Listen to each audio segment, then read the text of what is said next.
جائے تو وہ جھوٹ نہیں ہے۔ لم یکسب من نما بین اثنین لیصلح۔ محترم ناظرین، دو دشمنوں میں صلح کرانا نفلی نماز، نفلی روزہ اور نفلی صدقات سے بھی بہتر ہے۔ ہمارے معاشرے میں صلح کرانا تو کجا، ہماری غیبتوں، چغلیوں، بد کلامی اور لغو گوئی کی وجہ سے لوگوں میں دشمنیاں پیدا ہوتی ہیں، نفرتیں پھیلتی ہیں، اور ہم اپنے آپ کو پھر بھی سب سے زیادہ نیکوکار اور متقی اور پرہیزگار سمجھ رہے ہوتے ہیں۔ نماز، روزہ اور صدقہ دے کر ہم سمجھتے ہیں کہ ہم سے بڑا کوئی نیکوکار نہیں ہے، اور بھول جاتے ہیں کہ ہماری وجہ سے لوگوں میں اختلافات پیدا ہو رہے ہیں، نفرتیں پھیل رہی ہیں، اور سب سے افضل عبادت نفرتوں کو مٹانا ہے اور محبتوں کو پھیلانا ہے۔ محترم احبہ، اگر آپ چاہتے ہیں کہ آپ سب سے زیادہ عبادت گزار بن جائیں، اگرچہ غریب ہیں لیکن چاہتے ہیں کہ سب سے زیادہ صدقہ دینے والے بن جائیں، تو اپنے معاشرے میں ایسے لوگوں کو تلاش کریں جو آپس میں ناراض ہیں، ان میں صلح کرانے کی کوشش کیجیے۔ آپ کو روزے رکھنے والوں، نفل پڑھنے والوں اور صدقات دینے والوں سے بھی زیادہ ثواب ملے گا، لیکن شرط یہ ہے کہ اپنی برتری ثابت کرنے کے لیے صلح نہ کروائیں، صرف اللہ کی رضا کی خاطر دشمنوں میں صلح کرائیں۔ اللہ جل وعلا اس پیغام محبت کو پورے عالم میں پھیلانے کی توفیق عطا فرمائے، آمین۔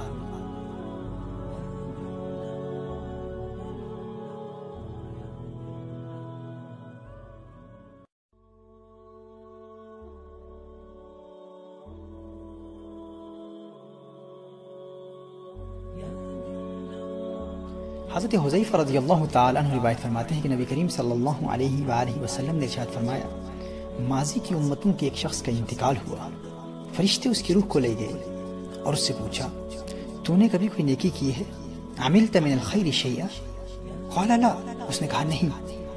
قالوا تذکر، فرشتوں نے کہا یاد کرنے کی کوشش کر۔ اس نے کہا ایک بات یاد آ رہی ہے، میں لوگوں کو قرض دیا کرتا تھا، اور اپنے کارندوں کو میں نے حکم دے رکھا تھا کہ غریبوں کو مہلت دے دیا کرو اور مالداروں سے چشم پوشی کا معاملہ کیا کرو، یعنی اگر کچھ کم دیں یا کچھ ناقص مال بھی دے دیں تو قبول کر لیا کرو۔ قال اللہ تجاوزوا عنہ، اللہ جل وعلا نے ارشاد فرمایا تم بھی اس سے چشم پوشی کرو اور درگزر کا معاملہ کرو، اللہ نے اسے معاف فرما دیا۔ ناظرین کرام، یہ صحیح بخاری اور صحیح مسلم کی متفق علیہ حدیث ہے۔ صحیح مسلم کی روایت میں ہے کہ جو شخص یہ چاہتا ہے کہ قیامت کے دن کی ہولناکیوں سے اللہ جل وعلا اسے نجات دے دے، اسے چاہیے کہ تنگ دست مقروض پر سے بوجھ ہلکا کرے، اسے مہلت دے یا اسے معاف کر دے۔ اور طبرانی کی روایت میں یہ اضافہ بھی ہے کہ جو یہ چاہتا ہے کہ قیامت کے روز اللہ جل وعلا اسے عرش کے نیچے سایہ دے، اس کو چاہیے کہ وہ غریب مقروض کو مہلت دے۔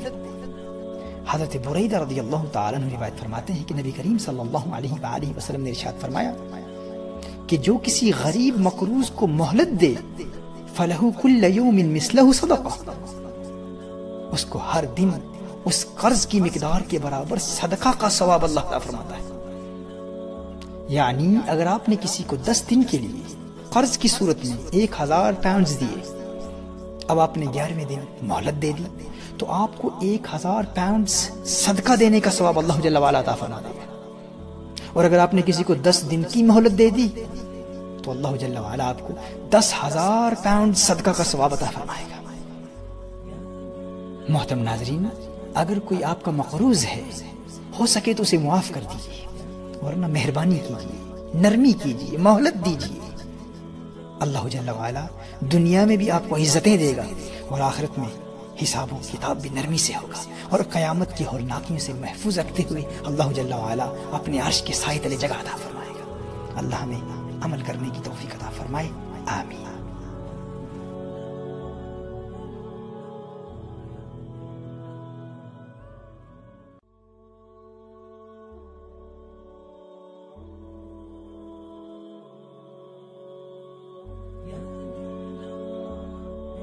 حضرت انس بن مالک رضی اللہ تعالی عنہ روایت فرماتے ہیں کہ میں نے نبی کریم صلی اللہ علیہ وآلہ وسلم کو فرماتے ہوئے سنا، یہ رمضان تمہارے پاس آ گیا ہے، اس میں جنت کے دروازے کھول دیے جاتے ہیں اور جہنم کے دروازے بند کر دیے جاتے ہیں اور شیاطین کو قید کر دیا جاتا ہے۔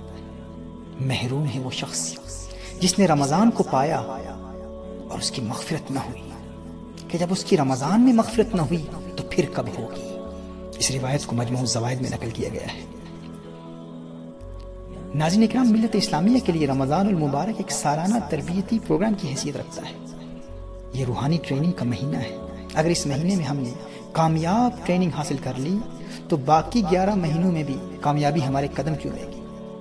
ہاں، اگر اس ایک مہینے میں ہم ٹریننگ میں ناکام ہو گئے تو بعد میں کامیابی حاصل کرنا بہت مشکل ہو جاتا ہے۔ ناظرین کرام، اسے اس مثال سے سمجھنے کی کوشش کیجیے۔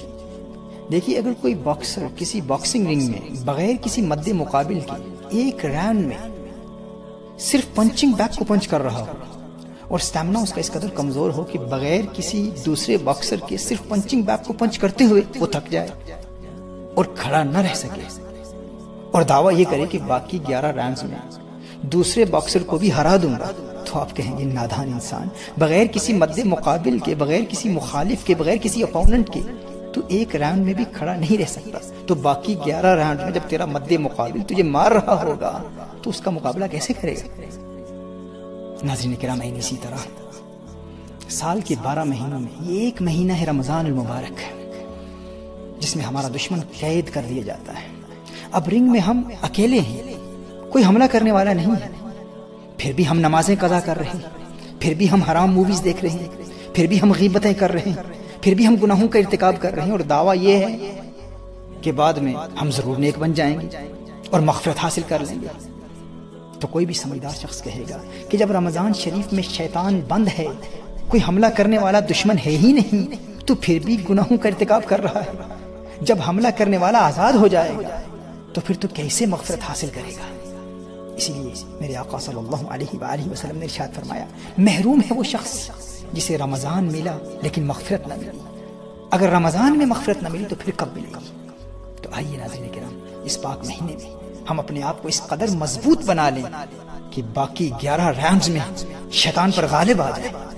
اللہ جل وعلا سے دعا ہے کہ خلاق کائنات ہمیں اس پاک مہینے کی قدر کرنے کی توفیق عطا فرمائے اور اس پاک مہینے میں شریعت مطہرہ کے احکام پر عمل کرنے کی توفیق عطا فرمائے۔ آمین۔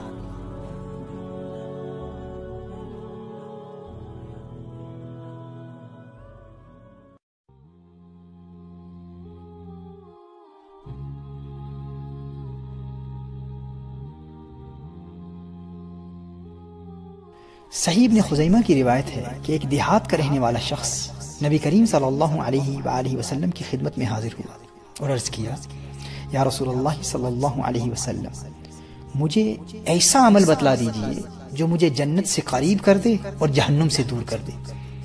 نبی کریم صلی اللہ علیہ وآلہ وسلم نے ارشاد فرمایا، کیا یہی 2 باتیں تجھے یہاں لائی تھی؟ اس نے عرض کیا، جی ہاں یا رسول اللہ صلی اللہ علیہ وسلم، یہی 2 باتیں مجھے یہاں لائی ہیں۔ ارشاد فرمایا، نیک بات کہا کر اور ضرورت سے زائد مال اللہ کی راہ میں خرچ کر دیا کر۔ اس نے کہا، اللہ کی قسم، ہمیشہ حق بات کہنے کی طاقت نہیں رکھتا اور نہ ہی ضرورت سے زائد مال خرچ کرنے کی طاقت رکھتا، یعنی یہ 2 کام میں نہیں کر سکتا۔ ناظرین کرام، غور کیجیے، اب یہاں دیکھیے کہ ہمارے آقا کریم صلی اللہ علیہ وآلہ وسلم کی تبلیغ دین کا طریقہ کیسا خوبصورت ہے اور کس فراست، مصلحت، صبر و تحمل، عاجزی اور انکساری اور حسن اخلاق سے لوگوں میں اعمال صالحہ کا جذبہ بیدار فرماتے ہیں۔ ہم میں سے کوئی ہوتا تو کہتا، بھائی اس کے تیور تو دیکھو، جنت مانگنے کے لیے آیا ہے اور کس رعونت سے کہہ رہا ہے، جنت چاہیے پر سچ نہیں بول سکتا، جنت چاہیے پر صدقہ نہیں دے سکتا۔ لیکن میرے آقا صلی اللہ علیہ وآلہ وسلم کا رویہ کیا ہے؟ ناظرین کرام، ہم کسی کو جنت دے بھی نہیں سکتے، لیکن ہمارا رویہ کیا ہوتا ہے؟ اور وہ جنہیں اللہ نے مالک جنت بنایا ہے وہ کیا فرماتے ہیں؟ فرمایا، اچھا ایسا کر، لوگوں کو کھانا کھلا دیا کر اور ہر ایک کو سلام دیا کر۔ اس نے عرض کیا، یا رسول اللہ صلی اللہ علیہ وسلم، یہ بھی میری طبیعت پر بہت بھاری ہے، یہ بھی نہیں کر سکتا، لیکن جنت ضرور چاہیے۔ فرمایا، اچھا تیرے پاس اونٹ ہے؟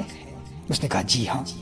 فرمایا، اپنے اونٹوں میں سے ایک اونٹ کو اور ایک بڑے مشکیزے کو لے کر ایسے گھر والوں کے پاس جا جو ایک دن چھوڑ کر پانی پیتے ہیں، تو ان کو پانی پلایا کر، امید ہے کہ تیرے اونٹ کے مرنے اور مشکیزے کے پھٹنے سے پہلے تیرے لیے جنت واجب ہو جائے گی۔ ناظرین کرام، وہ دیہاتی مارے خوشی کے اللہ اکبر کہتا ہوا چلا گیا۔ اس کے مشکیزے کے پھٹنے اور اونٹ کے مرنے سے پہلے وہ جام شہادت نوش کر گیا۔ امام طبرانی نے اور امام بیہقی نے اور ابن خزیمہ نے اپنی صحیح میں اس حدیث کو روایت فرمایا ہے۔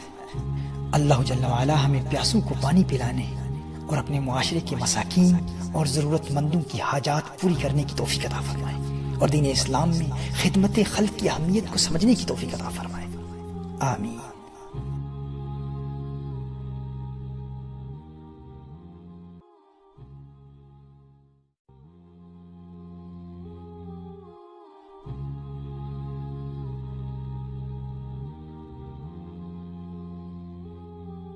حضرت عبداللہ بن مسعود رضی اللہ تعالیٰ عنہ روایت فرماتے ہیں کہ نبی کریم صلی اللہ علیہ وآلہ وسلم نے ارشاد فرمایا، جو بھی مسلمان بھائی اپنے مسلمان بھائی کو ایک مرتبہ قرض دیتا ہے إِلَّا كَانَ قَصَدَقَتِهَا مَرَّتَيْن، اس کو اس سے 2 گنا صدقہ کرنے کا ثواب ہوتا ہے۔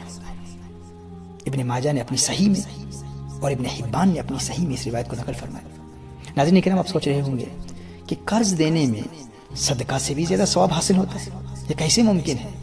قرض کی رقم ایک محدود وقت کے لیے دی جاتی ہے، اس کے بعد واپس لے لی جاتی ہے، اور صدقہ واپس نہیں لیا جاتا۔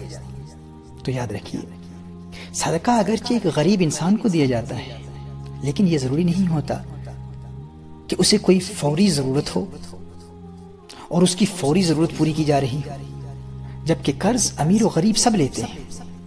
ہر قرض ضرورت اور مجبوری میں ہی لیا جاتا ہے، تو جو کسی کی فوری ضرورت پوری کرتا ہے اس کا ثواب زیادہ ہے۔ ناظرین کرام، دوسری وجہ یہ بھی ہے کہ صدقہ دینے والا اپنے طور پر پہلے سے تیار ہوتا ہے کہ وہ کسی کو صدقہ دے گا، جبکہ قرض دینے والا پہلے سے ذہنی طور پر تیار نہیں ہوتا، بلکہ مانگنے والے کی ضرورت کی وجہ سے اپنے آپ کو فوراً تیار کرتا ہے اور فوراً اہتمام کرتا ہے۔ اس لیے قرض دینے والے کا ثواب اس صورت میں زیادہ ہے۔ حضرت انس بن مالک رضی اللہ تعالیٰ عنہ روایت فرماتے ہیں کہ نبی کریم صلی اللہ علیہ وآلہ وسلم نے معراج کی رات جنت کے دروازے پر لکھا ہوا دیکھا کہ صدقہ میں 10 گنا اور قرض میں 18 گنا ثواب ہے۔ اللہ جل وعلا سے دعا ہے کہ خلاق کائنات ہمیں ضرورت مندوں کی حاجات کو فوراً پورا کرنے کے لیے ہمیشہ تیار رہنے کی توفیق عطا فرمائے، آمین۔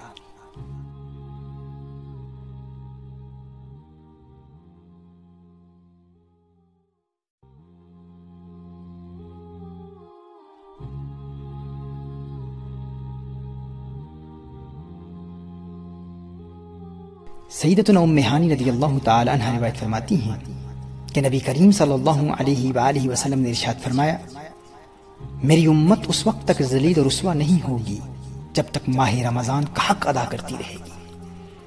عرض کی گئی، یا رسول اللہ صلی اللہ علیہ وسلم، آقا رمضان المبارک کا حق ضائع کرنے میں امت کا ذلیل و رسوا ہونا کیا ہے؟ فرمایا، اس ماہ میں ان کا حرام کاموں کا کرنا۔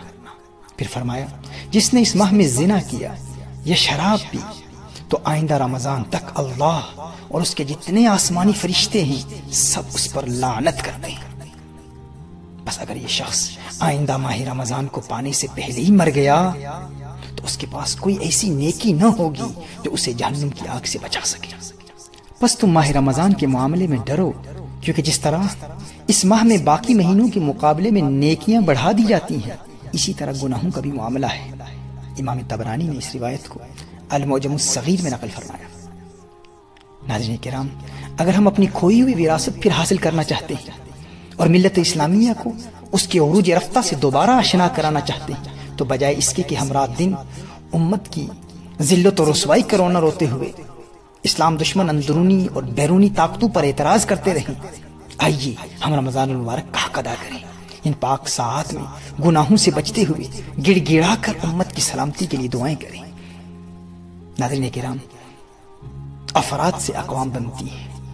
اگر ہم اپنی انفرادی زندگی میں رمضان المبارک میں تبدیلی لانے میں کامیاب ہو گئے تو رفتہ رفتہ سارے معاشرے میں انقلاب پیدا ہو جائے گا اور اللہ ملت اسلامیہ کو اس کا کھویا ہوا وقار پھر عطا فرمائے گا۔ اللہ جل وعلا ہمیں عمل کی توفیق عطا فرمائے، آمین۔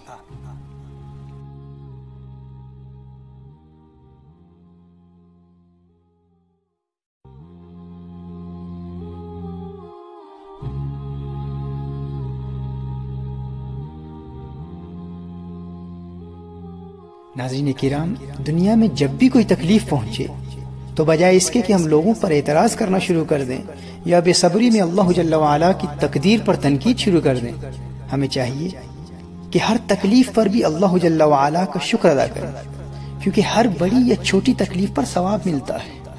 یہاں تک کہ حضرت انس بن مالک رضی اللہ تعالیٰ عنہ روایت فرماتے ہیں کہ نبی کریم صلی اللہ علیہ وآلہ وسلم نے ارشاد فرمایا، اگر کوئی شخص کوئی چیز اپنے کپڑے کے کنارے میں رکھے، مثلا جیب میں کوئی چیز رکھ لیتا ہے، جب وہاں ہاتھ لگایا اور اس چیز کو نہ پایا، فَيَخْفِقُ بِذَلِكَ فُوَاتُهُ فَيَرُدَّهَا اللَّهُ عَلَيْهِ وَيَكْتُبُ لَهُ أَجْرَهَا، اس پر اس کا دل دھڑکا کہ میری چیز کہاں چلی گئی، پھر اللہ جل وعلا نے وہ چیز اس کو عطا فرما دی۔ مثال کے طور پر آپ اپنے فون کو دائیں جیب میں تلاش کر رہے تھے، ہاتھ ڈالا، فون نہ ملا تو اچانک آپ گھبرائے، آپ کا دل دھڑکا، پھر بائیں جیب میں ہاتھ ڈالا تو وہ فون مل گیا۔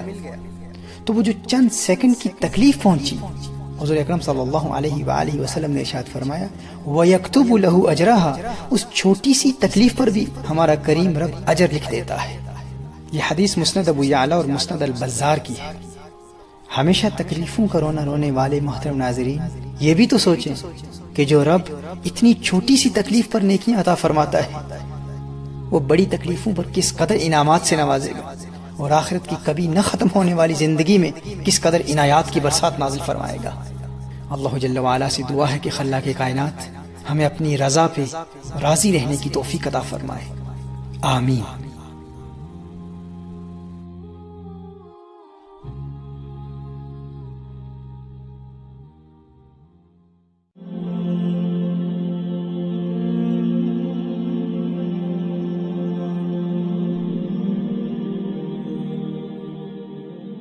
حضرت ابو شیبہ الحربی رضی اللہ تعالیٰ عنہ روایت فرماتے ہیں کہ ایک مرتبہ حضرت معاذ رضی اللہ تعالیٰ عنہ نے راستے سے ایک پتھر کو ہٹا دیا۔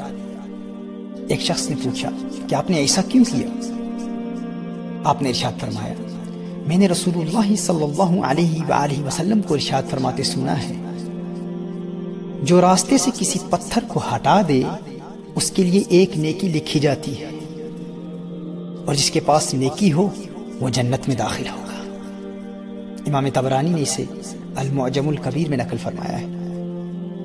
ناظرین کرام، صحیح بخاری اور صحیح مسلم میں حضرت ابو ہریرہ رضی اللہ تعالی عنہ کی روایت ہے کہ نبی کریم صلی اللہ علیہ وآلہ وسلم نے ارشاد فرمایا، ایک شخص نے راستے میں چلتے ہوئے کانٹے دار درخت کی ٹہنی کو دیکھ کر اس کو راستے سے دور کر دیا۔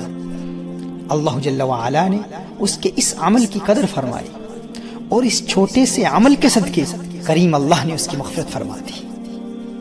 اللہ جل وعلا ہمیں نبی کریم صلی اللہ علیہ وآلہ وسلم کی ان خوبصورت تعلیمات پر عمل کرتے ہوئے اپنے گھروں کو، اپنے شہروں اور محلوں کی گلیوں بازاروں کو صاف ستھرا رکھنے کی توفیق عطا فرمائے، اور لوگوں کے راستوں میں رکاوٹیں کھڑی کرنے یا خود رکاوٹ بن جانے کے بجائے لوگوں کی رکاوٹوں، آبسٹیکلز اور ہرڈلز کو دور کرنے کی توفیق عطا فرمائے، آمین۔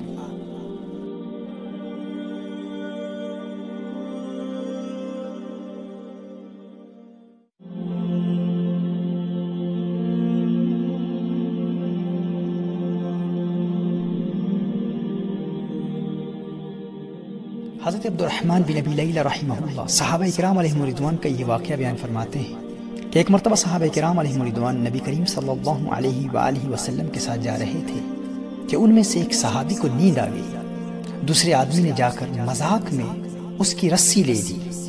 جب سونے والے کی آنکھ کھلی تو اسے اپنی رسی نظر نہ آئی، وہ پریشان ہو گیا۔ حضور اکرم صلی اللہ علیہ وآلہ وسلم نے ارشاد فرمایا، لا يحل لمسلم ان يروع مسلما، کسی مسلمان کے لیے یہ حلال نہیں ہے کہ کسی مسلمان کو ڈرائے۔ یہ سنن ابی داؤد کی روایت ہے۔ اور ایک روایت میں ہے کہ ایک آدمی نے ایک سوتے ہوئے صحابی کا مذاق میں تیر نکال لیا۔ جب وہ بیدار ہوا تو پریشان ہو گیا۔ حضور اکرم صلی اللہ علیہ وآلہ وسلم نے ارشاد فرمایا، لا يحل لرجل ان يروع مسلما، کسی شخص کے لیے یہ جائز نہیں ہے کہ وہ کسی مسلمان کو ڈرائے۔ اسے امام طبرانی نے المعجم الکبیر میں روایت فرمایا ہے۔ غور کیجئے ناظرین کرام، ہمارے معاشرے میں اکثر لوگوں کو تنگ کرنے کے لیے ایسے کام کیے جاتے ہیں، لوگوں کو خواہ مخواہ ڈرایا جاتا ہے، اور جب سمجھایا جائے کہ تو نے ایسا کیوں کیا، تو ایسا کیوں کر رہا، تو کہا جاتا ہے it was only a joke, take it easy, relax, I was only joking، میں صرف مذاق کر رہا تھا۔ کبھی اپریل فولز کے نام پر، کبھی فرانکس کے نام پر، کبھی ٹیکسٹ میسیجز کے ذریعے، کبھی آن لائن سوشل میڈیا پر خام خواہ لوگوں کو پریشان کیا جاتا ہے، جبکہ ہم بھول جاتے ہیں کہ یہ تمام امور ناجائز ہیں، حرام ہیں۔ اللہ جل وعلا ہمیں ایسے ناجائز امور سے بچنے ہیں اور لوگوں کے لیے بلا وجہ پریشانی کا باعث بننے کے گناہ سے توبہ کرنے کی توفیق عطا فرمائے، آمین۔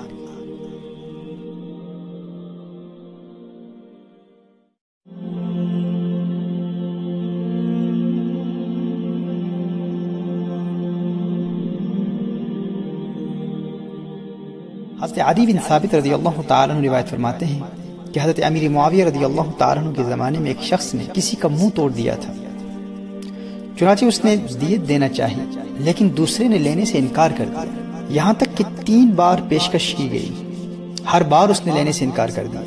پھر اس کی وجہ بتلائی کہ میں نے رسول اللہ صلی اللہ علیہ وآلہ وسلم کو یہ ارشاد فرماتے ہوئے سنا ہے کہ جو شخص خون یعنی قصاص کو یا اس سے کم درجہ کی جنایت کو معاف کر دے تو یہ معاف کرنا اس کے ان تمام گناہوں کی بخشش کا ذریعہ ہوگا جو اس نے پیدائش سے معاف کرنے کے وقت تک کیے۔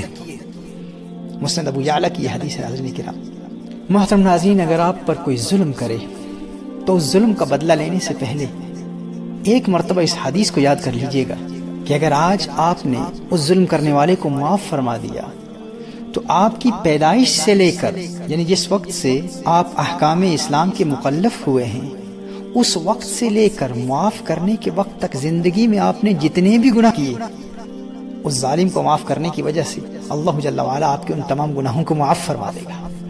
حضرت جریر بن عبداللہ رضی اللہ تعالیٰ عنہ روایت فرماتے ہیں کہ نبی کریم صلی اللہ علیہ وآلہ وسلم نے ارشاد فرمایا، جو لوگوں پر رحم نہیں کرتا اللہ اس پر رحم نہیں کرتا، اور جو لوگوں کو معاف نہیں کرتا اللہ جل وعلا اسے معاف نہیں کرتا۔ مسند امام احمد کی یہ روایت ہے۔ محترم ناظرین، نبی کریم صلی اللہ علیہ وآلہ وسلم نے ارشاد فرمایا کہ جس کو یہ بات اچھی لگے کہ اس کے لیے جنت کے محلات اونچے بنائے جائیں اور اس کے درجات بلند کیے جائیں تو اس کو چاہیے کہ ظلم کرنے والے کو معاف کر دے، جو اسے محروم کرے وہ اسے عطا کرے، اور جو قطع رحمی کرے یہ اس کے ساتھ صلہ رحمی کرے، یعنی جو رشتہ دار تعلقات ختم کریں یہ ان رشتہ داروں سے تعلقات بڑھائے۔ امام حاکم نے اسے اپنی مستدرک میں روایت فرمایا ہے۔ ناظرین، اگر اسلام کی ان خوبصورت تعلیمات پر ہم عمل کرنا شروع کر دیں تو ہمارے معاشرے سے ظلم و بربریت، قتل و غارت گری اور خونریزی کا ہمیشہ ہمیشہ کے لیے خاتمہ ہو جائے۔ اللہ جل وعلا ہمیں اپنے کریم آقا صلی اللہ علیہ وسلم کی ان خوبصورت تعلیمات پر عمل کرنے کی توفیق عطا فرمائے، آمین۔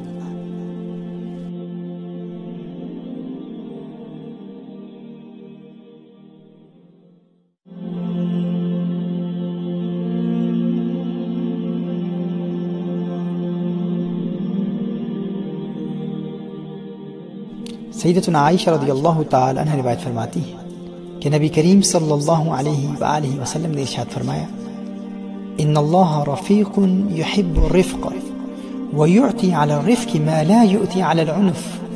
نرمی اور مہربانی اللہ کی صفت ہے، اللہ جل وعلا نرمی کو پسند فرماتا ہے اور جو کچھ نرمی پر عطا فرماتا ہے وہ سختی پر عطا نہیں فرماتا۔ یہ بخاری اور مسلم کی متفق علیہ حدیث ہے، اور صحیح بخاری کی ایک روایت میں فرمایا، اللہ جل وعلا کو ہر کام میں نرمی پسند ہے۔ ایک حدیث میں ارشاد فرمایا، اذا احب اللہ العبد اعطاہ اللہ الرفق۔ اللہ کو جب کسی سے پیار ہو جاتا ہے تو اللہ اسے نرمی عطا فرماتا ہے۔ سنن ابی داؤد کی یہ روایت ہے۔ ناظرین کرام، صحیح بخاری کی حدیث ہے کہ ایک مرتبہ ایک اعرابی نے مسجد میں پیشاب کر دیا تو لوگ اس کی طرف کھڑے ہوئے تاکہ اسے برا بھلا کہیں۔ نبی کریم صلی اللہ علیہ وآلہ وسلم نے ارشاد فرمایا، اس کو رہنے دو اور پانی کا بھرا ڈول پیشاب پر بہا دو۔ حضور اکرم صلی اللہ علیہ وآلہ وسلم نے ارشاد فرمایا، فإنما بعثتم ميسرین ولم تبعثوا معسرین۔ تم کو آسانی کرنے والا بنا کر بھیجا گیا ہے، تنگی اور سختی کرنے والا بنا کر نہیں بھیجا گیا۔ یہ صحیح بخاری اور صحیح مسلم کی متفق علیہ حدیث ہے۔ حضرت عبداللہ بن مسعود رضی اللہ تعالیٰ عنہ روایت فرماتے ہیں کہ نبی کریم صلی اللہ علیہ وآلہ وسلم نے ارشاد فرمایا، میں تم کو ایسے شخص کی خبر نہ دوں جو دوزخ کے لیے حرام ہے یا دوزخ کی آگ اس پر حرام ہے؟ فرمایا دوزخ کی آگ ہر اس شخص پر حرام ہے، تحرم علی کل ہین لین سہل، دوزخ کی آگ ہر شخص پر حرام ہے جس کے مزاج میں تیزی نہ ہو، نرم ہو اور نرم خو ہو۔ اور ایک روایت میں یہ اضافہ بھی ہے کہ لوگوں کے قریب ہونے والا ہو۔ اسے ابن حبان نے اپنی صحیح میں روایت فرمایا۔ اللہ جل وعلا کی بارگاہ میں دعا ہے کہ خلاق کائنات ہمیں نرمی، تحمل، متانت اور بردباری کے ساتھ زندگی بسر کرنے اور اپنے معاشرے میں اور پورے عالم میں اسلام کا انسانیت نواز چہرہ پیش کرنے کی توفیق عطا فرمائے، آمین۔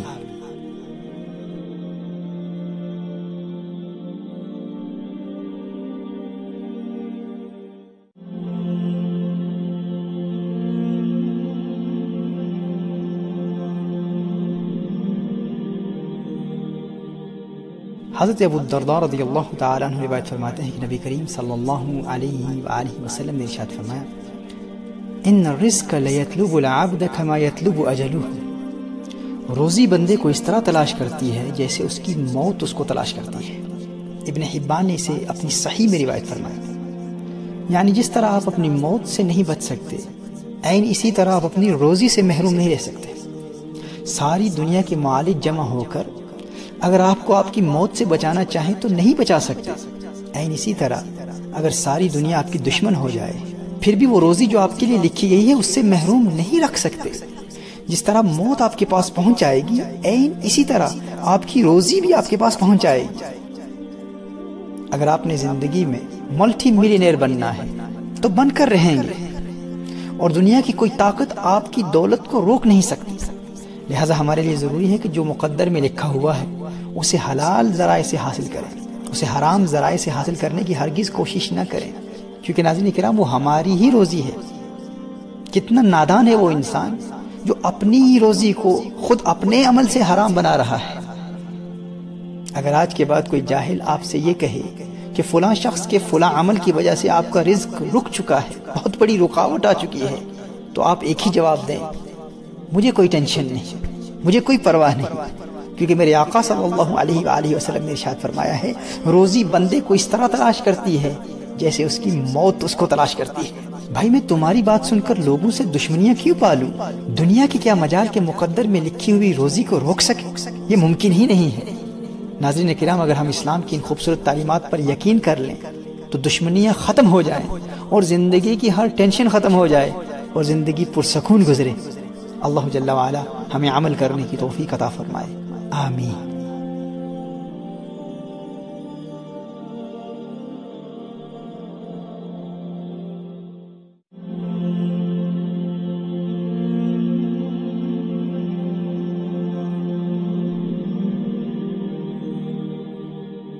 حضرت ابو ہریرہ رضی اللہ تعالیٰ عنہ روایت فرماتے ہیں کہ نبی کریم صلی اللہ علیہ وآلہ وسلم نے ماضی کی امتوں کے ایک فرد کا ذکر کرتے ہوئے ارشاد فرمایا، ایک شخص کہیں جا رہا تھا اور اسے شدید پیاس لگی۔ راستے میں ایک کنواں ملا، وہ اس کنویں میں اترا اور پانی پی کر نکل آیا۔ اوپر آ کر دیکھتا ہے کہ ایک کتا پیاس کی شدت سے زبان نکالے پڑا ہے اور کیچڑ چاٹ رہا ہے۔ اس شخص نے اپنے دل میں کہا، لقد بلغ هذا الكلب من العطش مثل الذي كان مني، یقیناً اسے بھی ویسے ہی پیاس لگی ہے جیسے مجھے لگی تھی۔ چنانچہ وہ دوبارہ کنویں میں اترا اور اپنے چمڑے کے موزے میں پانی بھرا اور اسے منہ سے پکڑ کر اوپر چڑھا اور اس کتے کو پانی پلا دیا۔ اللہ جل وعلا نے اس کے اس عمل کو قبول فرما لیا، یعنی اللہ جل وعلا کو اس کی یادہ پسند آ گئی اور ایک کتے کی پیاس بجھانے کی وجہ سے اللہ جل وعلا نے اس کی مغفرت فرما دی۔ قالوا یا رسول اللہ صلی اللہ علیہ وسلم ان لنا فی البہائم اجرا، صحابہ کرام عرض کرتے ہیں یا رسول اللہ صلی اللہ علیہ وسلم کیا جانوروں کے ساتھ ہمدردی کرنے میں بھی ہمیں اجر ملے گا؟ نبی کریم صلی اللہ علیہ وآلہ وسلم نے ارشاد فرمایا، ہر تر کلیجے والے یعنی ہر جاندار کے ساتھ ہمدردی میں اجر ہے۔ ناظرین کرام، یہ صحیح بخاری اور صحیح مسلم کی حدیث ہے۔ محترم ناظرین غور کیجئے، ہمارا دین اسلام اگر جانوروں کے ساتھ ہمدردی کرنے پر جنت عطا فرما دیتا ہے تو انسانوں کے ساتھ ہمدردی کرنے کی کس قدر فضیلت ہوگی، اور جو دین جانوروں کے حقوق کا اس قدر تحفظ کرتا ہے وہ قتل و غارت گری، خون ریزی، دہشت گردی اور قتل انسانیت کی تعلیم کیسے دے سکتا ہے؟ اللہ جل وعلا ہمیں اسلام کے اصل پیغام کو سمجھنے اور اسلام کے حقیقی، خوبصورت اور انسانیت نواز چہرے کو پورے عالم میں پیش کرنے کی توفیق عطا فرمائے، آمین۔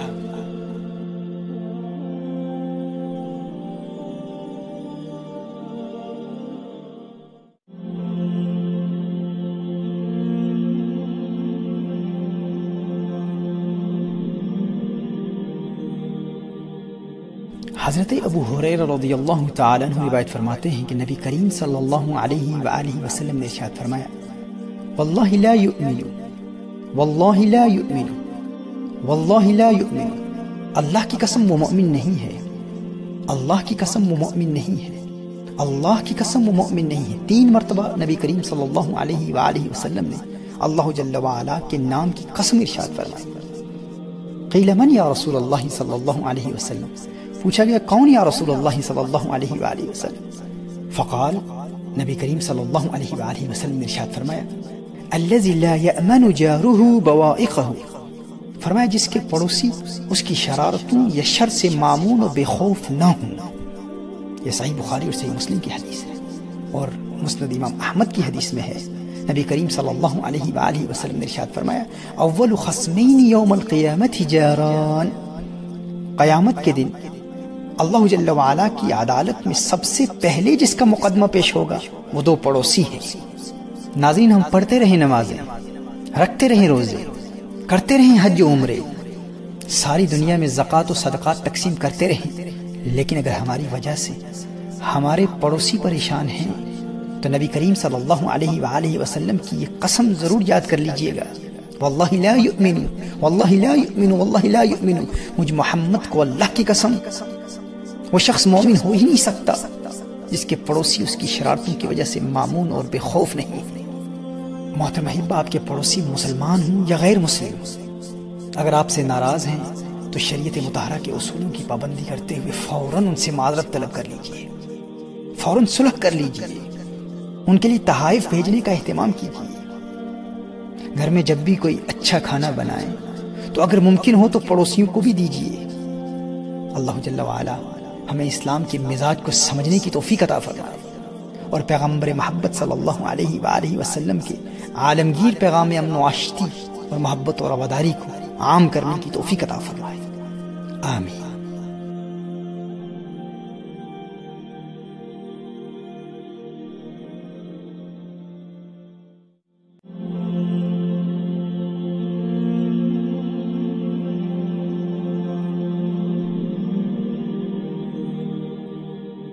حضرت واصل بن الاسقع رضی اللہ تعالی عنہ روایت فرماتے ہیں کہ نبی کریم صلی اللہ علیہ وآلہ وسلم نے ارشاد فرمایا، اپنے بھائی کی مصیبت پر خوشی کا اظہار مت کرو، ورنہ اللہ جل وعلا اس پر رحم فرما کر تمہیں اسی مصیبت میں مبتلا کر دے گا۔ ناظرین کرام، حقیقی مسلمان وہ ہے جو دوسروں کے غموں میں شریک ہوتا ہے، کسی کو تکلیف میں دیکھتا ہے تو اس تکلیف کو خود بھی محسوس کرتا ہے۔ اگر ہم کسی کی مصیبت اور تکلیف کو محسوس نہیں کرتے تو ہم حقیقی مسلمان نہیں ہو سکتے۔ ایک تو یہ ہے کہ کسی کی تکلیف کو محسوس نہ کرنا، کسی کو پریشان دیکھ کر ہمارا پریشان نہ ہونا، اور دوسرا یہ ہے کہ کسی کو مصیبت میں مبتلا دیکھ کر ہمارا خوش ہو جانا۔ یہ ایک بدترین انسان کی علامت ہے۔ ناظرین کرام، اگر ہمارا کوئی جاننے والا امتحان میں فیل ہو گیا ہے اور ہم اپنے دل میں کسی قسم کی خوشی محسوس کر رہے ہیں، یا ہم ایگزامز میں فیل ہو چکے ہیں اور ہم چاہتے ہیں کہ ہمارا دوست بھی فیل ہو جائے، یا ہمارے کم مارکس آئے ہیں، کم گریڈز آئے ہیں اور اب اس کے ریزلٹس آؤٹ ہونے والے ہیں، اور ہمارے دل میں یہ خواہش پیدا ہو رہی ہے کہ اس کے بھی کم آئیں اور اس کے مارکس بھی کم آتے ہیں، اور ہمیں اس کی وجہ سے خوشی محسوس ہو رہی ہے، یا کسی کو کاروبار میں نقصان ہو گیا، یا کسی کی مہنگی گاڑی کا ایکسیڈنٹ ہو گیا، یا کسی کا بہت بڑا مکان جل گیا، یا کوئی انتہائی نیک، تندرست اور خوبرو شخص کسی جسمانی یا روحانی بیماری میں مبتلا ہو گیا اور ہم اپنے دل میں اس کے نقصان کی وجہ سے خوشی محسوس کر رہے ہیں، تو ناظرین کرام، ہمیں اپنے دل کا فوراً علاج کرانا چاہیے۔ ہمیں شاید علم ہی نہ ہو اور ہمارا باطن ایک بہت بڑے مرض میں مبتلا ہو چکا ہوں، ہمیں فوراً توبہ کرنی چاہیے۔ نبی کریم صلی اللہ علیہ وآلہ وسلم نے ارشاد فرمایا، دوسروں کی جس تکلیف پر تو خوش ہو رہا ہے اللہ جل وعلا انہیں نجات دے دے گا اور تجھے اسی مصیبت میں مبتلا کر دے گا۔ ایسے شخص کی دنیا بھی برباد ہوتی ہے اور آخرت بھی برباد ہوتی ہے۔ اللہ جل وعلا ہمیں دنیا اور آخرت کی خوشیاں عطا فرمائے، آمین۔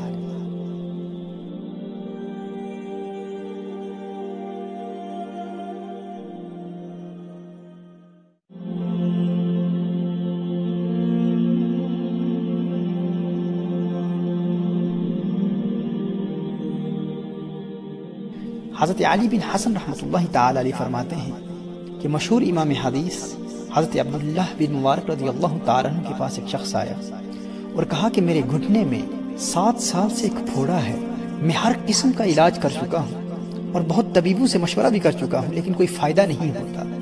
آپ نے ارشاد فرمایا، جاؤ اور کوئی ایسی جگہ تلاش کرو جہاں لوگوں کو پانی کی تنگی ہو، تم وہاں ایک کنواں بنوا دو، مجھے امید ہے کہ ادھر زمین سے چشمہ ابلنا شروع ہوگا اور ادھر ساتھ ساتھ تمہارا خون بہنا بند ہو جائے گا۔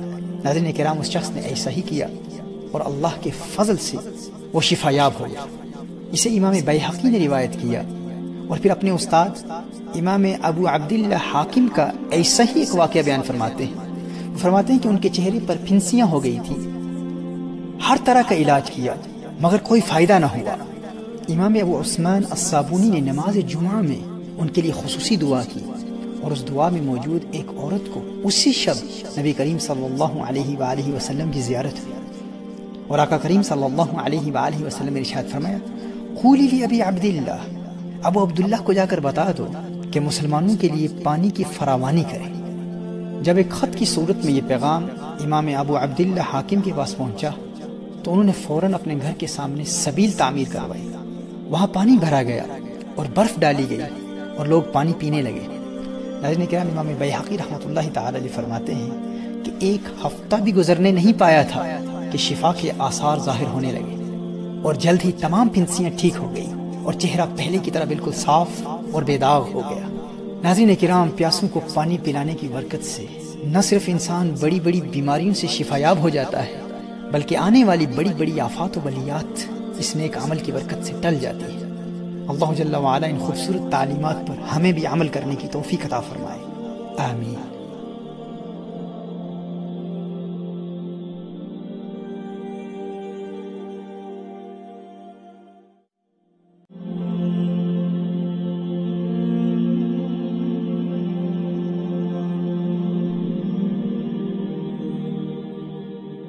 حضرت صخر بن وداع الغامدی رضی اللہ تعالی عنہ روایت فرماتے ہیں کہ نبی کریم صلی اللہ علیہ وآلہ وسلم نے دعا فرمائی، ہے اللہ میری امت کے لیے دن کے اول وقت میں برکت عطا فرما۔ نبی کریم صلی اللہ علیہ وآلہ وسلم کو جب کوئی لشکر یا فوجی دستہ بھیجنا ہوتا تو اسے صبح اول وقت ہی بھیجا کرتے۔ حضرت صخر رضی اللہ تعالی عنہ تاجر تھے، وہ بھی اپنا مال تجارت صبح اول وقت ہی بھیجا کرتے اور اسی سنت پر عمل کی برکت سے اللہ جل وعلا نے انہیں دولت عطا فرمائی، وہ مالدار ہو گئے اور مال میں خوب ترقی ہوئی۔ اسے امام ابو داؤد نے اپنی سنن میں روایت فرمایا ہے اور امام النسائی نے اپنی سنن میں، ابن ماجہ نے بھی اپنی سنن میں نقل فرمایا ہے۔ ناظرین کرام، صبح سویرے کا وقت برکت کا وقت ہوتا ہے، اسی لیے حدیث میں صبح کے وقت سونے کی بھی ممانعت آئی ہے۔ صبح کے وقت سونا بے برکتی اور محرومی کا سبب ہے۔ حضرت عثمان غنی رضی اللہ تعالی عنہ روایت فرماتے ہیں کہ نبی کریم صلی اللہ علیہ وآلہ وسلم نے ارشاد فرمایا، صبح کا سونا روزی کو روکتا ہے۔ مسند امام احمد کی یہ روایت ہے۔ محترم ناظرین، سیدتنا عائشہ رضی اللہ تعالی عنہ روایت فرماتی ہیں کہ نبی کریم صلی اللہ علیہ وآلہ وسلم نے ارشاد فرمایا، صبح سویرے روزی کی تلاش میں نکلا کرو، اس لیے کہ صبح سویرے نکلنا برکت اور کامیابی ہے۔ مسند البزار کی یہ روایت ہے۔ ناظرین کرام، راتوں کو دنیاوی مشاغل میں جاگنے والے اکثر دن کے وقت سوتے رہتے ہیں اور اسی وجہ سے صبح سویرے کی خاص برکات اور عنایات سے بھی محروم رہتے ہیں اور یقیناً اس کا ہماری صحت پر بھی برا اثر پڑتا ہے اور صبح کے وقت سونے کی وجہ سے روزی میں بھی بے برکتی ہوتی ہے ناظرین، رات سونے کے لیے بنائی گئی ہے اور دن جاگنے کے لیے، اور اگر انسان رات کے وقت عبادت میں بھی مشغول رہے تو ایسا ہرگز نہ ہو کہ پھر پورا دن سوتا رہے۔ ایسا ہم اپنے معاشرے میں دیکھتے ہیں کہ بیشتر لوگ پوری رات عبادت میں مشغول رہتے ہیں اور پھر پورا دن سونے میں برباد ہو جاتا ہے۔ اللہ جل وعلا ہمیں فطرت کے قوانین اور دین اسلام کی حکمتوں اور اسرار کو سمجھنے کی توفیق عطا فرمائے، اور تعلیمات اسلامیہ پر عمل کرتے ہوئے اپنی دنیا اور آخرت کو سنوارنے کی توفیق عطا فرمائے، آمین۔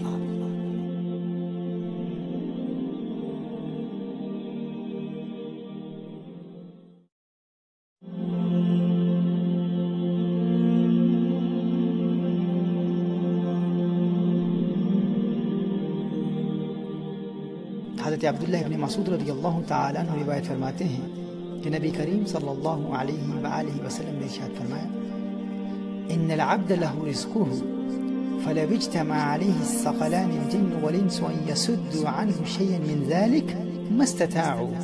بلا شبہ بندہ کو اس کا رزق ملتا ہے، اگر جنات اور انسان دونوں اکٹھے ہو جائیں کہ کسی انسان سے اس کے مقدر کی روزی روکیں تو روک نہیں سکتے۔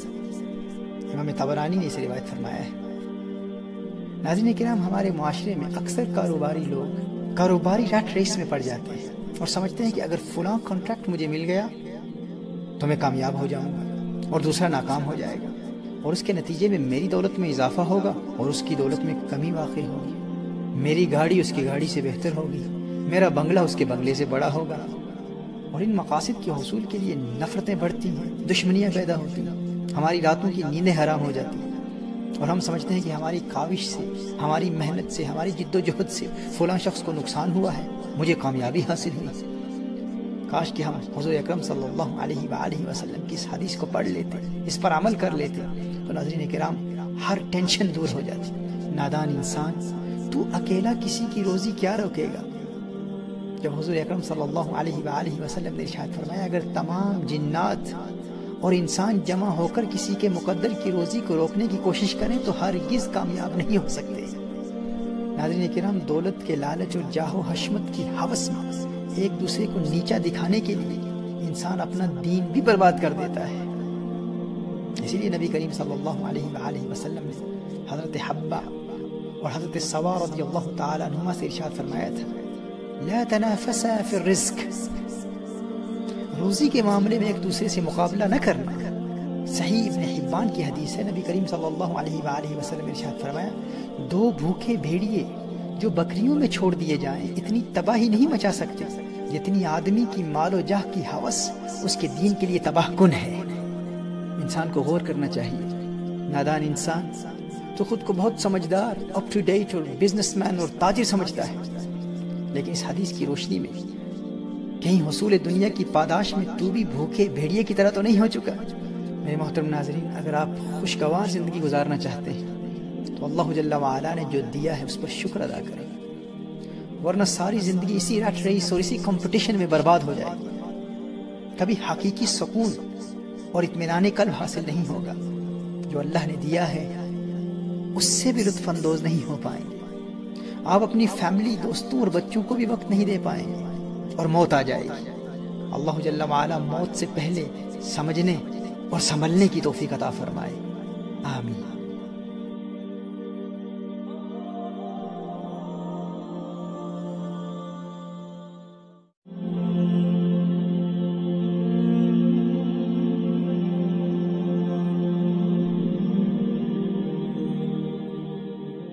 حضرت سعید بن عمیر رضی اللہ تعالیٰ عنہ اپنے چچا حضرت براء رضی اللہ تعالیٰ عنہ سے روایت فرماتے ہیں کہ نبی کریم صلی اللہ علیہ وآلہ وسلم سے پوچھا گیا: ایُّ الکسب اطیب، کون سی کمائی زیادہ پاک اور اچھی ہے؟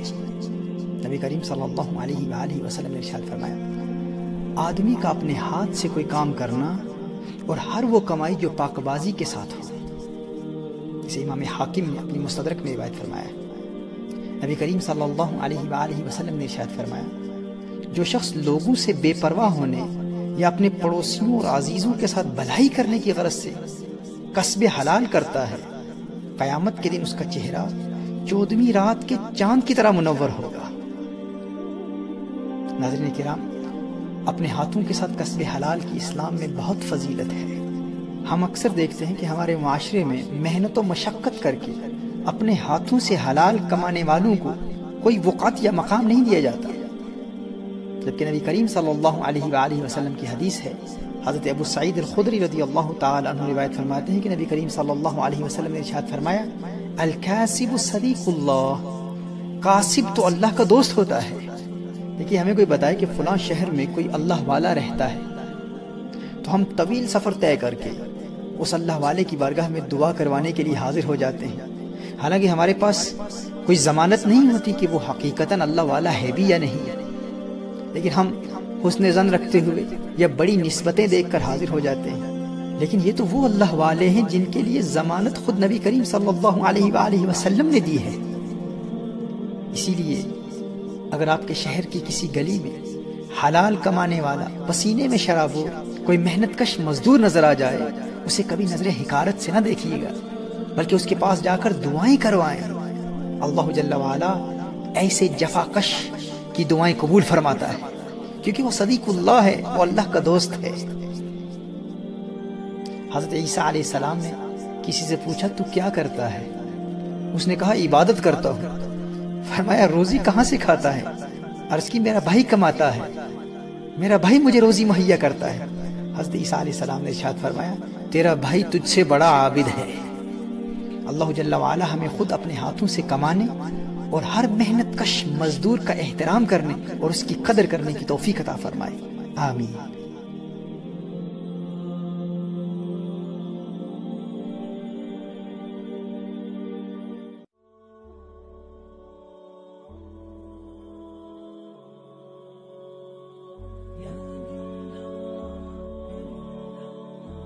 حضرت ابو الدرداء رضی اللہ تعالیٰ عنہ روایت فرماتے ہیں کہ نبی کریم صلی اللہ علیہ وآلہ وسلم نے ارشاد فرمایا، الا اخبرکم بافضل من درجۃ الصیام والصلاۃ، کیا میں تمہیں ایک ایسا عمل نہ بتاؤں جس کا ثواب نماز اور روزے سے بھی زیادہ ہے؟ قالوا بلا، صحابہ عرض کرتے ہیں یا رسول اللہ صلی اللہ علیہ وسلم ضرور ارشاد فرمائیے۔ نبی کریم صلی اللہ علیہ وآلہ وسلم نے ارشاد فرمایا، اصلاح ذات البین، دو دشمنوں کے درمیان صلح کرانا۔ اس حدیث کو امام ابو داؤد نے اپنی سنن اور ابن حبان نے اپنی صحیح میں روایت فرمایا۔ ناظرین کرام، سنن ابی داؤد کی روایت میں ہے کہ دو دشمنوں میں صلح کروانے کی نیت سے اگر جھوٹ بھی بولا جائے تو وہ جھوٹ نہیں ہے۔ لم یکسب من نما بین اثنین لیصلح۔ محترم ناظرین، دو دشمنوں میں صلح کرانا نفلی نماز، نفلی روزہ اور نفلی صدقات سے بھی بہتر ہے۔ ہمارے معاشرے میں صلح کرانا تو کجا، ہماری غیبتوں، چغلیوں، بد کلامیوں اور لغو گوئی کی وجہ سے لوگوں میں دشمنیاں پیدا ہوتی ہیں، نفرتیں پھیلتی ہیں، اور ہم اپنے آپ کو پھر بھی سب سے زیادہ نیکوکار اور متقی اور پرہیزگار سمجھ رہے ہوتے ہیں۔ نماز، روزہ اور صدقہ دے کر ہم سمجھتے ہیں کہ ہم سے بڑا کوئی نیکوکار نہیں ہے، اور بھول جاتے ہیں کہ ہماری وجہ سے لوگوں میں اختلافات پیدا ہو رہے ہیں، نفرتیں پھیل رہی ہیں، اور سب سے افضل عبادت نفرتوں کو مٹانا ہے اور محبتوں کو پھیلانا ہے۔ محترم احبہ، اگر آپ چاہتے ہیں کہ آپ سب سے زیادہ عبادت گزار بن جائیں، اگرچہ غریب ہیں لیکن چاہتے ہیں کہ سب سے زیادہ صدقہ دینے والے بن جائیں، تو اپنے معاشرے میں ایسے لوگوں کو تلاش کریں جو آپس میں ناراض ہیں، ان میں صلح کرانے کی کوشش کیجیے۔ آپ کو روزے رکھنے والوں، نفل پڑھنے والوں اور صدقات دینے والوں سے بھی زیادہ ثواب ملے گا، لیکن شرط یہ ہے کہ اپنی برتری ثابت کرنے کے لیے صلح نہ کروائیں، صرف اللہ کی رضا کی خاطر دشمنوں میں صلح کرائیں۔ اللہ جل وعلا اس پیغام محبت کو پورے عالم میں پھیلانے کی توفیق عطا فرمائے، آمین۔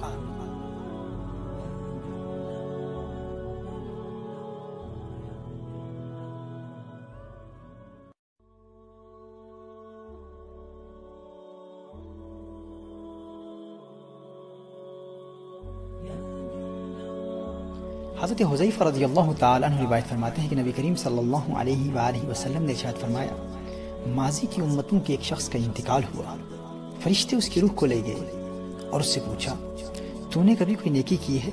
عملت من الخیر شیئا؟ قال لا، اس نے کہا نہیں۔ قالوا تذکر، فرشتوں نے کہا یاد کرنے کی کوشش کر۔ اس نے کہا ایک بات یاد آ رہی ہے، میں لوگوں کو قرض دیا کرتا تھا اور اپنے کارندوں کو میں نے حکم دے رکھا تھا کہ غریبوں کو مہلت دے دیا کرو، اور مالداروں سے چشم پوشی کا معاملہ کیا کرو، یعنی اگر کچھ کم دیں یا کچھ ناقص مال بھی دے دیں تو قبول کر لیا کرو۔ قال اللہ تجاوزوا عنہ، اللہ جل وعلا نے ارشاد فرمایا تم بھی اس سے چشم پوشی کرو اور درگزر کا معاملہ کرو، اللہ نے اسے معاف فرما دیا۔ ناظرین کرام، یہ صحیح بخاری اور صحیح مسلم کی متفق علیہ حدیث ہے۔ صحیح مسلم کی روایت میں ہے کہ جو شخص یہ چاہتا ہے کہ قیامت کے دن کی ہولناکیوں سے اللہ جل وعلا اسے نجات دے دے، اسے چاہیے کہ تنگ دست مقروض پر سے بوجھ ہلکا کرے، اسے مہلت دے یا اسے معاف کر دے۔ اور طبرانی کی روایت میں یہ اضافہ بھی ہے کہ جو یہ چاہتا ہے کہ قیامت کے روز اللہ جل وعلا اسے عرش کے نیچے سایہ دے، اس کو چاہیے کہ وہ غریب مقروض کو مہلت دے۔ حضرت بریدہ رضی اللہ تعالیٰ عنہ روایت فرماتے ہیں کہ نبی کریم صلی اللہ علیہ وآلہ وسلم نے ارشاد فرمایا کہ جو کسی غریب مقروض کو مہلت دے فَلَهُ كُلَّ يَوْمٍ مِثْلَهُ صَدَقَةٌ، اس کو ہر دن اس قرض کی مقدار کے برابر صدقہ کا ثواب اللہ تعالیٰ فرماتا ہے۔ یعنی اگر آپ نے کسی کو 10 دن کے لیے قرض کی صورت میں 1000 پاؤنڈز دیے، اب آپ نے 11ویں دن مہلت دے دی تو آپ کو 1000 پاؤنڈز صدقہ دینے کا ثواب اللہ جل وعلا عطا فرما دے گا۔ اور اگر آپ نے کسی کو 10 دن کی مہلت دے دی تو اللہ جل وعلا آپ کو 10,000 پاؤنڈ صدقہ کا ثواب عطا فرمائے گا۔ محترم ناظرین، اگر کوئی آپ کا مقروض ہے، ہو سکے تو اسے معاف کر دیجیے، ورنہ مہربانی کیجیے، نرمی کیجیے، مہلت دیجیے۔ اللہ جل وعلا دنیا میں بھی آپ کو عزتیں دے گا اور آخرت میں حساب و کتاب بھی نرمی سے ہوگا، اور قیامت کی ہولناکیوں سے محفوظ رکھتے ہوئے اللہ جل وعلا اپنے عرش کے سائے تلے جگہ عطا فرمائے گا۔ اللہ ہمیں عمل کرنے کی توفیق عطا فرمائے، آمین۔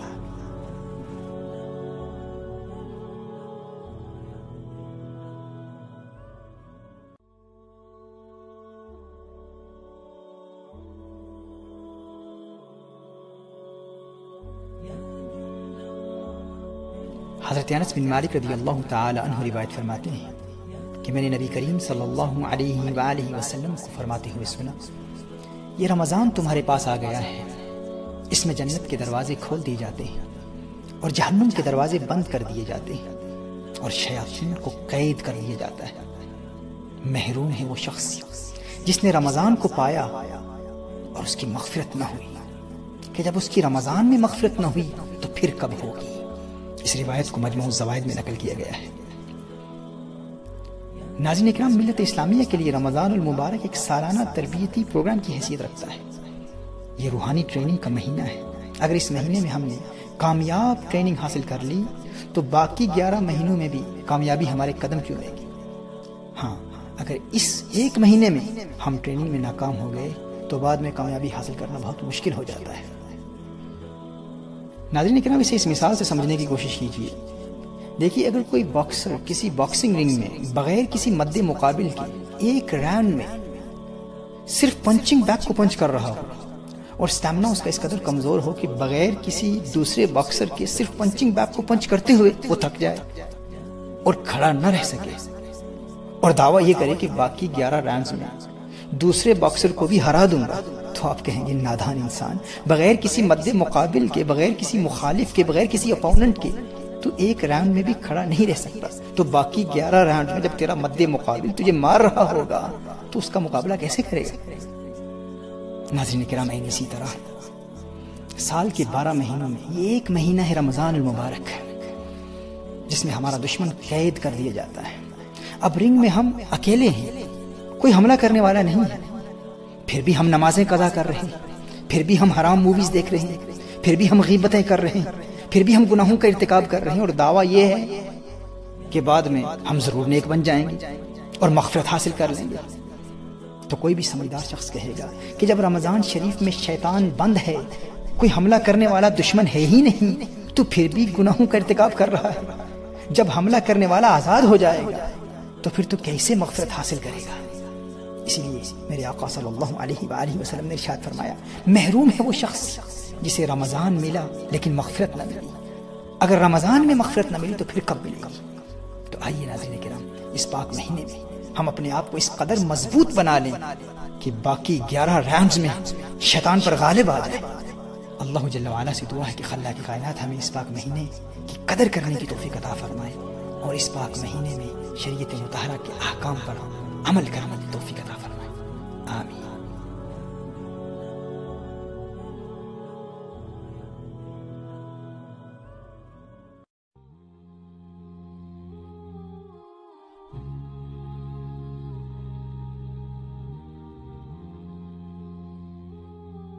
صحیح ابن خزیمہ کی روایت ہے کہ ایک دیہات کا رہنے والا شخص نبی کریم صلی اللہ علیہ وآلہ وسلم کی خدمت میں حاضر ہوا اور عرض کیا یا رسول اللہ صلی اللہ علیہ وسلم مجھے ایسا عمل بتلا دیجئے جو مجھے جنت سے قریب کر دے اور جہنم سے دور کر دے.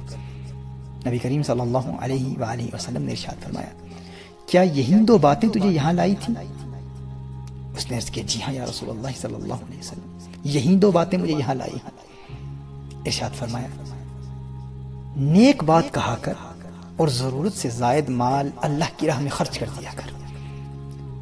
اس نے کہا اللہ کی قسم ہمیشہ حق بات کہنے کی طاقت نہیں رکھتا اور نہ ہی ضرورت سے زائد مال خرچ کرنے کی طاقت رکھتا، یعنی یہ دو کام میں نہیں کر سکتا. ناظرین اکرام غور کیجیے. اب یہاں دیکھیے کہ ہمارے آقا کریم صلی اللہ علیہ وآلہ وسلم کی تبلیغ دین کا طریقہ کیسا خوبصورت ہے اور کس فراست، مصلحت، صبر و تحمل، عاجزی اور انکساری اور حسن اخلاق سے لوگوں میں اعمال صالحہ کا جذبہ بیدار فرماتے ہیں. ہم میں سے کوئی ہوتا تو کہتا بھائی اس کے تیور تو دیکھو، جنت مانگنے کے لیے آیا ہے اور کس رعونت سے کہہ رہا ہے جنت چاہیے پر سچ نہیں بول سکتا، جنت چاہیے پر صدقہ نہیں دے سکتا. لیکن میرے آقا صلی اللہ علیہ وآلہ وسلم کا رویہ کیا ہے؟ ناظرین کرام ہم کسی کو جنت دے بھی نہیں سکتے، لیکن ہمارا رویہ کیا ہوتا ہے؟ اور وہ جنہیں اللہ نے مالک جنت بنایا ہے وہ کیا فرماتے ہیں؟ فرمایا اچھا ایسا کر لوگوں کو کھانا کھلا دیا کر اور ہر ایک کو سلام دیا کر. اس نے عرض کیا یا رسول اللہ صلی اللہ علیہ وسلم یہ بھی میری طبیعت پر بہت بھاری ہے، یہ بھی نہیں کر سکتا، لیکن جنت ضرور چاہیے. فرمایا اچھا تیرے پاس اونٹ ہے؟ اس نے کہا جی ہاں. فرمایا اپنے اونٹوں میں سے ایک اونٹ کو اور ایک بڑے مشکیزے کو لے کر ایسے گھر والوں کے پاس جا جو ایک دن چھوڑ کر پانی پیتے ہیں، تو ان کو پانی پلایا کر، امید ہے کہ تیرے اونٹ کے مرنے اور مشکیزے کے پھٹنے سے پہلے تیرے لیے جنت واجب ہو جائے گی. ناظرین کرام وہ دیہاتی مارے خوشی کے اللہ اکبر کہتا ہوا چلا گیا. اس کے مشکیزے کے پھٹنے اور اونٹ کے مرنے سے پہلے وہ جام شہادت نوش کر گیا.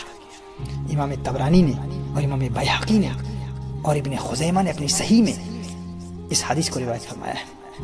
اللہ جل وعلا ہمیں پیاسوں کو پانی پلانے اور اپنے معاشرے کے مساکین اور ضرورت مندوں کی حاجات پوری کرنے کی توفیق عطا فرمائے اور دین اسلام میں خدمت خلق کی اہمیت کو سمجھنے کی توفیق عطا فرمائے. آمین.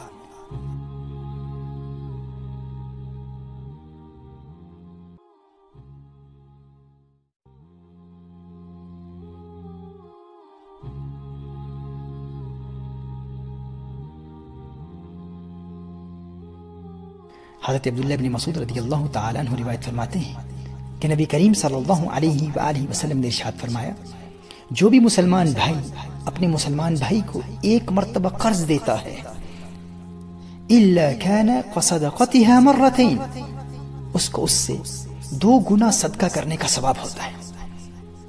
ابن ماجہ نے اپنی صحیح میں اور ابن حبان نے اپنی صحیح میں اس روایت کو نقل فرمایا. ناظرین کرام آپ سوچ رہے ہوں گے کہ قرض دینے میں صدقہ سے بھی زیادہ ثواب حاصل ہوتا ہے، یہ کیسے ممکن ہے؟ قرض کی رقم ایک محدود وقت کے لیے دی جاتی ہے، اس کے بعد واپس لے لی جاتی ہے اور صدقہ واپس نہیں لیا جاتا. تو یاد رکھیے صدقہ اگرچہ ایک غریب انسان کو دیا جاتا ہے لیکن یہ ضروری نہیں ہوتا کہ اسے کوئی فوری ضرورت ہو اور اس کی فوری ضرورت پوری کی جا رہی ہے، جبکہ قرض امیر و غریب سب لیتے ہیں. ہر قرض ضرورت اور مجبوری میں ہی لیا جاتا ہے، تو جو کسی کی فوری ضرورت پوری کرتا ہے اس کا ثواب زیادہ ہے.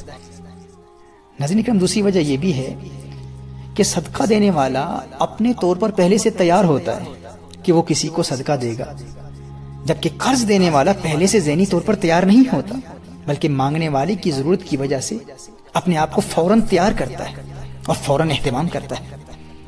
اس لیے قرض دینے والے کا ثواب اس صورت میں زیادہ ہے. حضرت انس بن مالک رضی اللہ تعالیٰ عنہ روایت فرماتے ہیں کہ نبی کریم صلی اللہ علیہ وآلہ وسلم نے معراج کی رات جنت کے دروازے پر لکھا ہوا دیکھا کہ صدقہ میں 10 گنا اور قرض میں 18 گنا ثواب ہے۔ اللہ جل وعلا سے دعا ہے کہ خلاق کائنات ہمیں ضرورت مندوں کی حاجات کو فوراً پورا کرنے کے لیے ہمیشہ تیار رہنے کی توفیق عطا فرمائے، آمین۔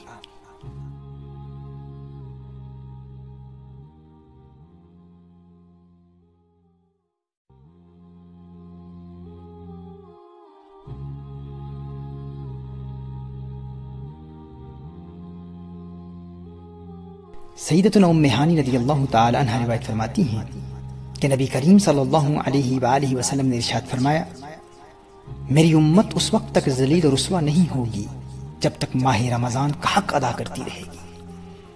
عرض کی گئی، یا رسول اللہ صلی اللہ علیہ وسلم، آقا رمضان المبارک کا حق ضائع کرنے میں امت کا ذلیل و رسوا ہونا کیا ہے؟ فرمایا، اس ماہ میں ان کا حرام کاموں کا کرنا۔ پھر فرمایا، جس نے اس ماہ میں زنا کیا یا شراب پی تو آئندہ رمضان تک اللہ اور اس کے جتنے آسمانی فرشتے ہیں سب اس پر لعنت کرتے ہیں۔ بس اگر یہ شخص آئندہ ماہ رمضان کو پانے سے پہلے ہی مر گیا تو اس کے پاس کوئی ایسی نیکی نہ ہوگی جو اسے جہنم کی آگ سے بچا سکے۔ بس تم ماہ رمضان کے معاملے میں ڈرو، کیونکہ جس طرح اس ماہ میں باقی مہینوں کے مقابلے میں نیکیاں بڑھا دی جاتی ہیں، اسی طرح گناہوں کا بھی معاملہ ہے۔ امام طبرانی نے اس روایت کو المعجم الصغیر میں نقل فرمایا۔ ناظرین کرام، اگر ہم اپنی کھوئی ہوئی وراثت پھر حاصل کرنا چاہتے ہیں اور ملت اسلامیہ کو اس کے عروج رفتہ سے دوبارہ آشنا کرانا چاہتے ہیں تو بجائے اس کے کہ ہم رات دن امت کی ذلت و رسوائی کا رونا روتے ہوئے اسلام دشمن اندرونی اور بیرونی طاقتوں پر اعتراض کرتے رہیں، آئیے ہم رمضان المبارک کا حق ادا کریں، ان پاک ساعات میں گناہوں سے بچتے ہوئے گڑ گڑا کر امت کی سلامتی کے لیے دعائیں کریں۔ ناظرین کرام، افراد سے اقوام بنتی ہیں۔ اگر ہم اپنی انفرادی زندگی میں رمضان المبارک میں تبدیلی لانے میں کامیاب ہو گئے تو رفتہ رفتہ سارے معاشرے میں انقلاب پیدا ہو جائے گا اور اللہ ملت اسلامیہ کو اس کا کھویا ہوا وقار پھر عطا فرمائے گا۔ اللہ جل وعلا ہمیں عمل کی توفیق عطا فرمائے، آمین۔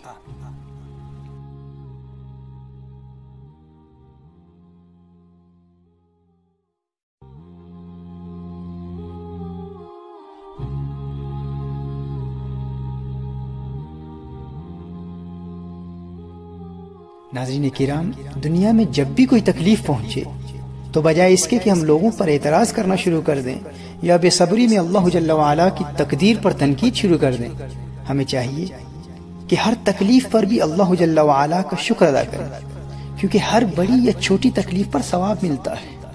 یہاں تک کہ حضرت انس بن مالک رضی اللہ تعالیٰ عنہ روایت فرماتے ہیں کہ نبی کریم صلی اللہ علیہ وآلہ وسلم نے ارشاد فرمایا، اگر کوئی شخص کوئی چیز اپنے کپڑے کے کنارے میں رکھے، مثلا جیب میں کوئی چیز رکھ لیتا ہے، جب وہاں ہاتھ لگایا اور اس چیز کو نہ پایا، فَيَخْفِقُ بِذَلِكَ فُوَاتُهُ فَيَرُدَّهَا اللَّهُ عَلَيْهِ وَيَكْتُبُ لَهُ أَجْرَهَا، اس پر اس کا دل دھڑکا کہ میری چیز کہاں چلی گئی، پھر اللہ جل وعلا نے وہ چیز اس کو عطا فرما دی۔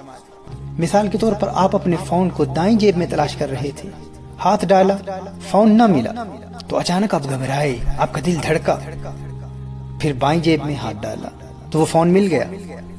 تو وہ جو چند سیکنڈ کی تکلیف پہنچی، حضور اکرم صلی اللہ علیہ وآلہ وسلم نے ارشاد فرمایا، وَيَكْتُبُ لَهُ أَجْرَهَا، اس چھوٹی سی تکلیف پر بھی ہمارا کریم رب اجر لکھ دیتا ہے۔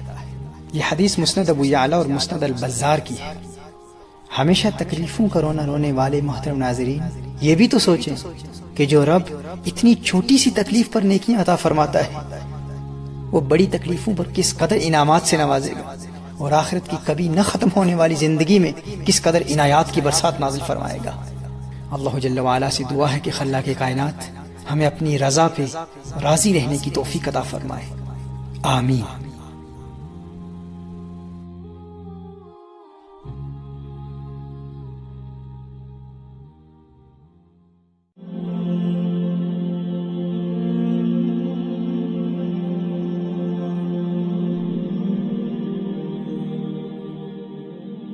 حضرت ابو شیبہ الحربی رضی اللہ تعالیٰ عنہ روایت فرماتے ہیں کہ ایک مرتبہ حضرت معاذ رضی اللہ تعالیٰ عنہ نے راستے سے ایک پتھر کو ہٹا دیا۔ ایک شخص نے پوچھا کہ آپ نے ایسا کیوں کیا؟ آپ نے ارشاد فرمایا، میں نے رسول اللہ صلی اللہ علیہ وآلہ وسلم کو ارشاد فرماتے سنا ہے، جو راستے سے کسی پتھر کو ہٹا دے اس کے لیے ایک نیکی لکھی جاتی ہے، اور جس کے پاس نیکی ہو وہ جنت میں داخل ہوگا۔ امام طبرانی نے اسے المعجم الکبیر میں نقل فرمایا ہے۔ ناظرین کرام، صحیح بخاری اور صحیح مسلم میں حضرت ابو ہریرہ رضی اللہ تعالیٰ عنہ کی روایت ہے کہ نبی کریم صلی اللہ علیہ وآلہ وسلم نے ارشاد فرمایا، ایک شخص نے راستے میں چلتے ہوئے کانٹے دار درخت کی ٹہنی کو دیکھ کر اس کو راستے سے دور کر دیا۔ اللہ جل وعلا نے اس کے اس عمل کی قدر فرمائی اور اس چھوٹے سے عمل کے صدقے کریم اللہ نے اس کی مغفرت فرما دی۔ اللہ جل وعلا ہمیں نبی کریم صلی اللہ علیہ وآلہ وسلم کی ان خوبصورت تعلیمات پر عمل کرتے ہوئے اپنے گھروں کو، اپنے شہروں اور محلوں کی گلیوں بازاروں کو صاف ستھرا رکھنے کی توفیق عطا فرمائے، اور لوگوں کے راستوں میں رکاوٹیں کھڑی کرنے یا خود رکاوٹ بن جانے کے بجائے لوگوں کی رکاوٹوں، obstacles اور hurdles کو دور کرنے کی توفیق عطا فرمائے، آمین۔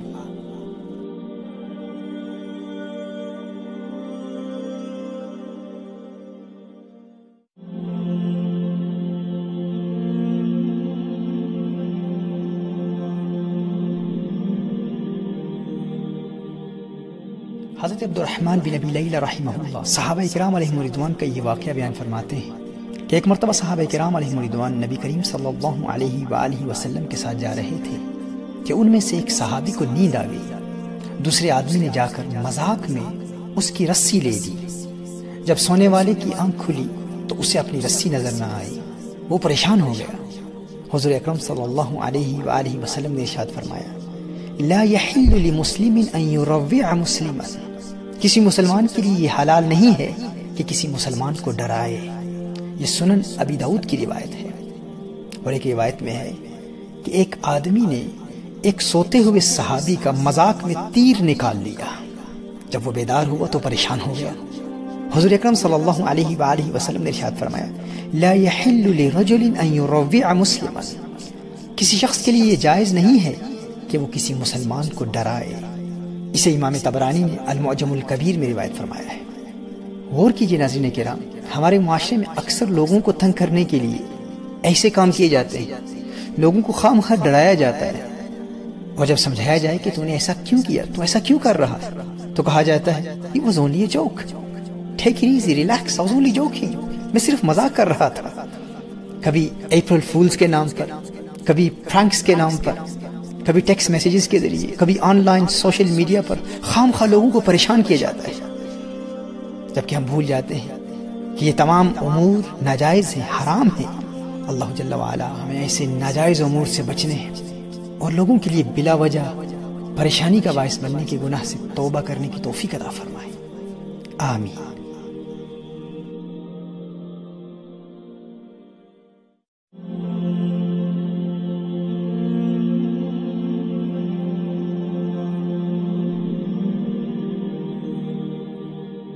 حضرت عدی بن ثابت رضی اللہ تعالیٰ عنہ روایت فرماتے ہیں کہ حضرت امیر معاویہ رضی اللہ تعالیٰ عنہ کے زمانے میں ایک شخص نے کسی کا منہ توڑ دیا تھا، چنانچہ اس نے دیت دینا چاہی لیکن دوسرے نے لینے سے انکار کر دیا، یہاں تک کہ 3 بار پیشکش کی گئی، ہر بار اس نے لینے سے انکار کر دیا۔